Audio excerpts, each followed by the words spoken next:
12 beautiful princesses. Each night they went to bed behind locked doors, yet by morning their shoes were torn, their gowns dusty, and their eyes weary. The king grew desperate. How could his daughters escape their chambers without anyone noticing? And when a brave soldier finally followed them, what he saw beneath the palace floors wasn't a fairy tale dance. It was something far darker. Welcome to Sinister Stories, where fairy tales aren't what they seem. Don't forget to subscribe and comment your favorite mysterious story. You might just hear it next. Every morning, the palace echoed with confusion. 12 pairs of delicate jeweled shoes, torn and frayed as if the princesses had danced all night, yet no one had entered or left their locked chambers. Guards stood alert, doors were bolted, windows sealed. Still, the mystery deepened with every sunrise. The king's heart grew heavy. His daughters, the pride of the kingdom, smiled sweetly by day but whispered behind closed doors by night. Their beauty masked something, a secret they guarded with their lives. In his desperation, the king summoned the wisest men, magicians, and even priests to uncover the truth. None could explain it. At last, he made an announcement that spread across the land. Whoever can discover where my daughters go each night shall marry one of them and inherit my throne. Men came from far and wide, drawn by greed, curiosity, or love. But none returned with answers. Each failed suitor vanished from the palace in shame. Some claimed to have seen strange lights.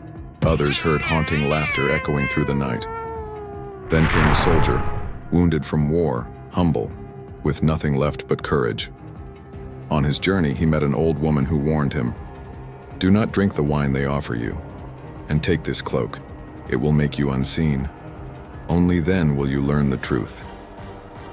The soldier thanked her, unaware that the truth he sought was not of this world. That night, when the princesses prepared for bed, he hid silently in their room, invisible beneath the cloak. The candles dimmed. The air turned cold. One by one, the sisters rose, not like sleepy girls, but as if awoken by a call from the shadows. The eldest touched a hidden stone beside her bed. With a soft groan, the floor opened, revealing a staircase leading deep beneath the palace.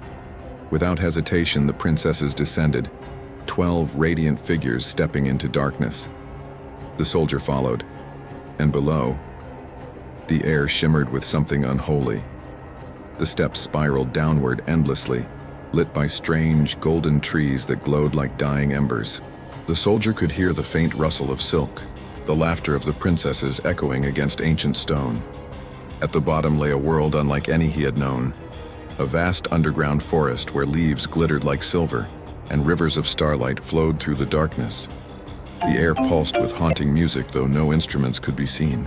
Ahead, 12 shadowy figures awaited, princes or perhaps spirits, each offering his hand to a princess. Without hesitation, the sisters accepted. One by one, they began to dance, their eyes vacant, their smiles distant, as if they were not dancing for joy, but under some dark command. The soldier watched in disbelief. Their movements grew wild, desperate. The ground beneath them trembled faintly, as if something ancient stirred below. He picked up a goblet from one of the banqueting tables, carved from bone and filled with black liquid. A chill ran through him. These were not ordinary princes. Their faces, when the light flickered, seemed hollow, their eyes cold as marble. Hour after hour, the princesses danced until their shoes began to tear, their gowns clinging with sweat and dust. Still, they could not stop. When the first faint glow of dawn touched the ceiling above, the haunting music ceased. The princes bowed and disappeared into the mist. The sisters, exhausted and trembling, ascended the stairway, their shoes shredded, their faces pale. The soldier followed them back, unseen. As the stone closed over the passage, the palace returned to silence. He had seen the truth, but what he witnessed was not a dance of joy. It was a ritual, a curse, a secret that tied the royal bloodline to something dark and ancient. When morning came, the soldier presented the proof: branches from the silver trees and a golden goblet from the realm below. The king trembled as he listened to the tale. unable to believe his daughters had crossed into such a place. But why did they dance there? Why every night? Some say it was a spell, that the princesses were cursed to dance for the dead until a soul pure enough to break the enchantment appeared. Others claim the daughters were lured by forbidden love, 12 spirits who once lived as princes, condemned to the underworld for their sins.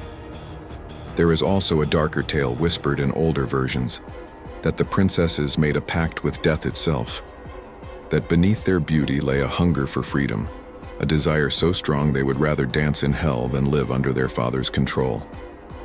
When the soldier revealed the truth, the spell broke.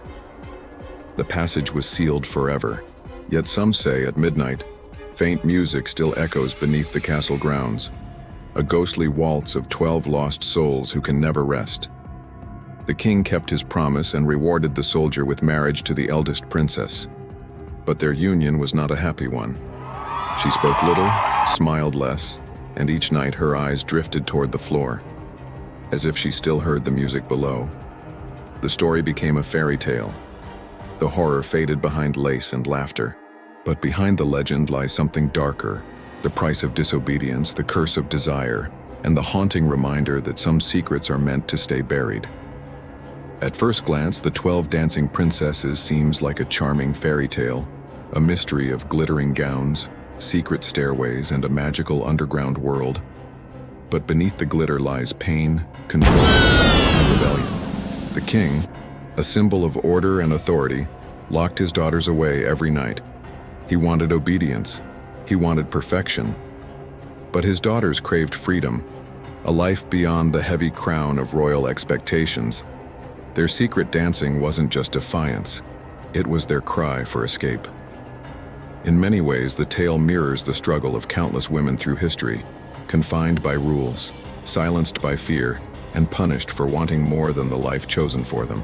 The worn-out shoes were proof of their rebellion, their way of saying, "You can cage our bodies, but not our souls."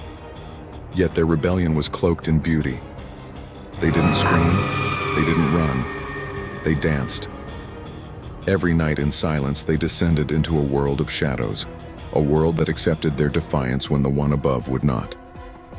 The king asked decision to offer his daughters as a prize to any man who solved the mystery, is perhaps the story's cruelest twist. Even in his desperation, he treated them not as daughters but possessions. And the soldier who uncovered their secret? He became both savior and symbol, a reminder that even freedom can come with a cost. Because though he revealed the truth, he also ended their escape. The tale is beautiful, but it's tragic too. It's about women punished for seeking freedom and a world that fears what it cannot control.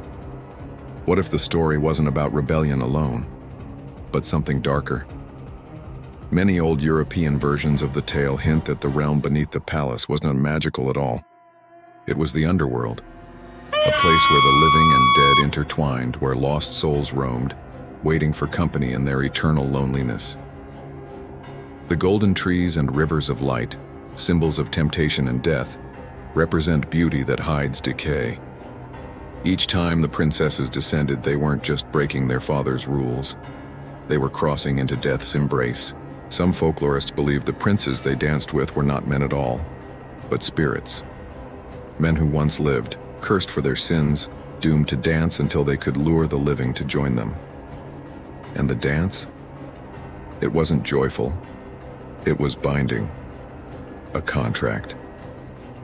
Each step, each turn, a vow that drew the princesses deeper into the darkness. In ancient folklore, dance was often used to symbolize surrender, the act of giving one's will to another power. The princesses' nightly dances, then, were not acts of joy or rebellion, but of entrapment, their freedom traded for illusion. And when the soldier revealed their secret, perhaps he didn't break the spell. Perhaps he merely closed the door to their chosen purgatory. The haunting stopped, but so did their only taste of freedom. The question lingers, were the princesses victims of enchantment, or were they the enchanters themselves, lured by beauty, power, and danger? Whatever the truth, the story carries an unshakable truth about human nature. Forbidden things always glitter the brightest.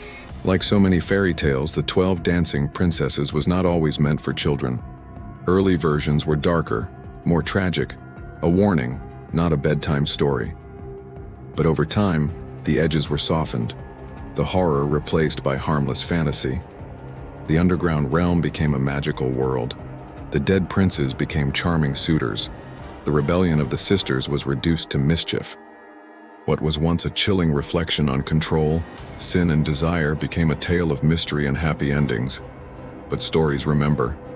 Beneath their polished surfaces, the shadows remain. Each version, from the brothers Grimm to modern retellings, tells us something about the era it was told in.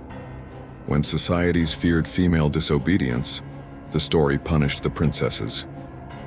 When the world softened toward romance, it made the soldier a hero. But in truth, neither were villains or saints, only lost souls trying to find freedom in a world that demanded perfection. Today, when we hear this tale, it still whispers its original warning.